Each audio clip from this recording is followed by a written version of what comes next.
Let's talk Kansas State versus Colorado. 31-28 win for Kansas State. Another 10:30 game.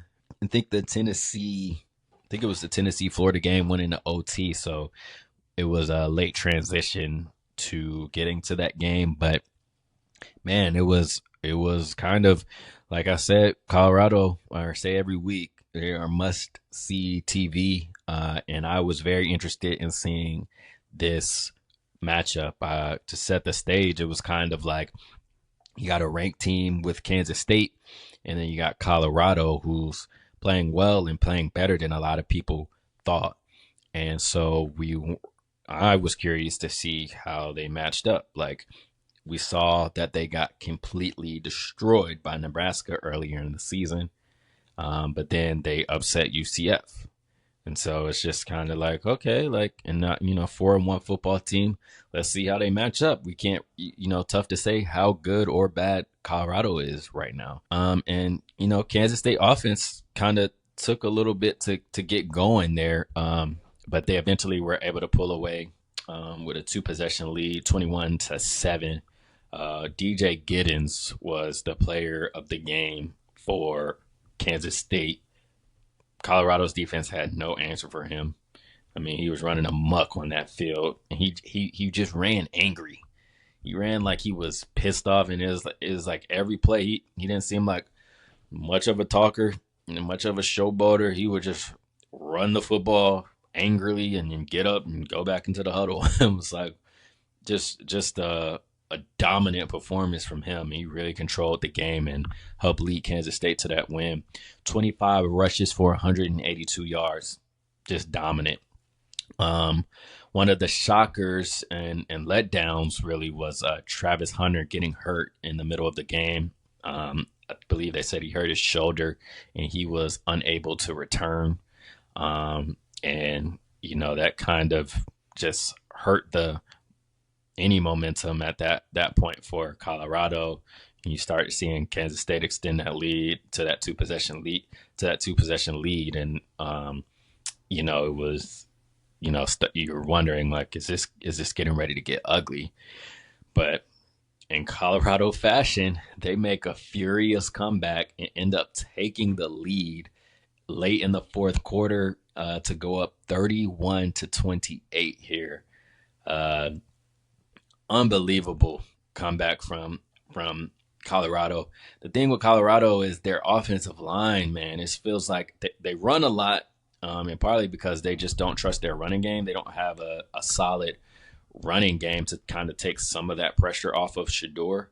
And so he's having to drop back so much, which makes it a bit easier for defenses to just know, like, hey, we're gonna rush you. Um, and so he just gets a lot of pressure on him, which makes it so difficult for them to put together drives. But when they do, they do. And you saw they were able to come all the way back and take the lead there in the fourth quarter. And it was like, oh my goodness, is this going to be another or upset win from Colorado? But man, Kansas State just too good. They get the ball right back and score in three plays. 50-yard touchdown pass to Jace Brown, who was just another one who was unstoppable all night. I felt like that's where you started to see the Travis Hunter effect hurting Colorado. Again, it's just such a big player to lose because he plays on both sides. So you're losing your best DB and your best receiver. And Jace Brown just had a field day. He had 6 receptions for 121 yards and had that bomb touchdown to kind of end up putting it away for Kansas State. So that was pretty deflating there for Colorado. They did still have time, but they were just unable to get in a field goal range. Too much pressure on Shador. And obviously that offensive line is still an issue for Colorado. I believe he was sacked 6 times in the game. So tough loss there for Colorado. But I do think they keep showing that, like, we're a team that you got to beat and you got to play a full 4 quarters against us. You let us hang around, we will come back, and they're a competitive team. So they still have some big games, some tough games on their schedule, but kind of bracing. Everybody keeps bracing for impact. I feel like with Colorado, especially after their showing against Nebraska, and I think it kind of all started back with Oregon in that Oregon game last year, where they just got completely manhandled up there and showed that they aren't even in the stratosphere yet of a team like Oregon. So everyone's like, "Oh, a ranked team, are they going to expose?" But Colorado is hanging in there, and again, a solid defense.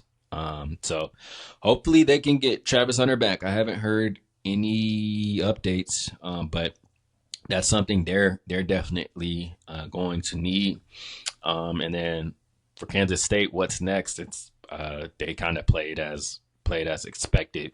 They're a pretty good team, but I think they're that 18 spot is kind of right where they are. I think they're appropriately ranked. But a dynamic team. They got a good quarterback with Avery Johnson. Obviously, have an incredible running back with DJ Giddens, and a great receiver there with Jace Brown. So I think they are a dangerous team, but maybe not elite just yet. But great game. Another must see TV matchup there with Colorado, and we'll see how they continue to